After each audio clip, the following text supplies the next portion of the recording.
If you've been living in Western society for the past few decades, chances are you're obsessed in some way about penis skincare and hygiene. And I get it, you may not be too dramatic about it, but you likely take special care of the area, maintaining it and cleaning it. That's just the way it is. In my experience, over 95% of men do something extra to address penile hygiene. Specifically, using a cleansing product, often adding a scrub and exfoliant for good measure. If the penis is dry, they're throwing in a cream. And then there are the more involved men who treat the area like an aesthetic project, brightening creams, manscaping, and so on. Dr. Yuval Bibi, dermatologist, mission break you out of the skincare matrix of silly and get you back on the road to redemption of your own skin, body, and soul away from the clutches of the skincare industry.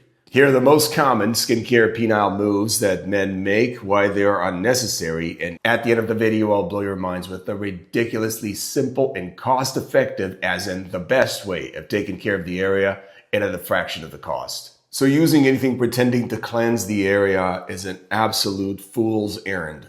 Intimate washes, soaps, cleansers, shower gels, body washes, anything that comes in a bottle or a bar that's meant to strip stuff off the surface of the skin is doing you a disservice, you and your penis a disservice. These products, which are by and large detergents, abrade and undermine the skin barrier, making any part of the skin they're applied to more sensitive and more irritable by design, by default, and immediately. So you'd better stay away from them, except for in very, very particular circumstances when you might have had sex with somebody whose health status you're not familiar with. In those cases, you may use a little bit of lukewarm water and a cleanser to wash off the residue from the area and leave it at that. Scrubs and exfoliants, the physical abrasives of the world meant to scrub and strip more stuff off the surface of the skin, namely dead skin cells, are always, ever and forever a bad idea. They will physically grate on your skin, making the area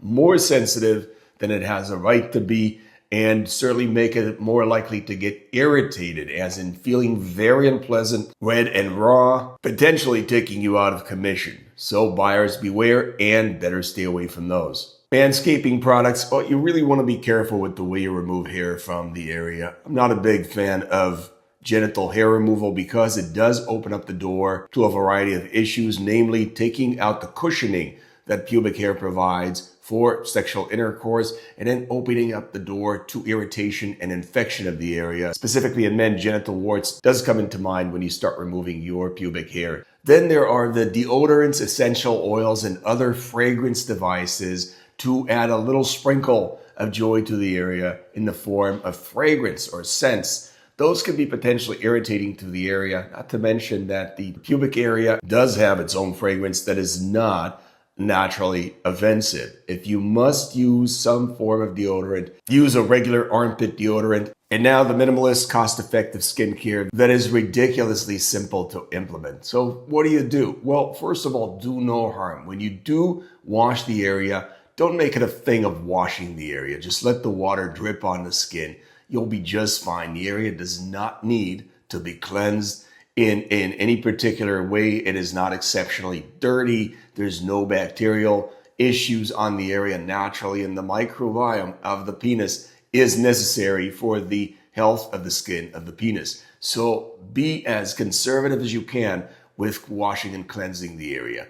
If you've just worked out, you're worried about body odor, the body odor is produced under the skin folds, meaning the groin folds and under the scrotum. So that's where you may approach the area with soap. You can soap gently under the area with lukewarm water, never hot. Rinse the soap away and pat the area dry. Do not rub the area dry. Always and always, ever and forever, stay away from scrubs, exfoliants, and any other device that is physically abrasive and grating on the skin, as that has zero upshot for you and all downside in the form of irritating the skin physically, creating more trouble for you and potentially putting you out of commission. As far as manscaping is concerned, again, I'm not a fan, but if you must remove hair, do it with either laser hair removal or a trimmer that's spaced appropriately to avoid grating and abrading the skin. If you are using a shaving razor, always use a shaving foam or a shaving gel as well as a sharp razor to avoid abrading the skin, cutting into the skin and creating more friction than the area is entitled to. When you're done shaving, wash the product away. Never scrub or rub it away,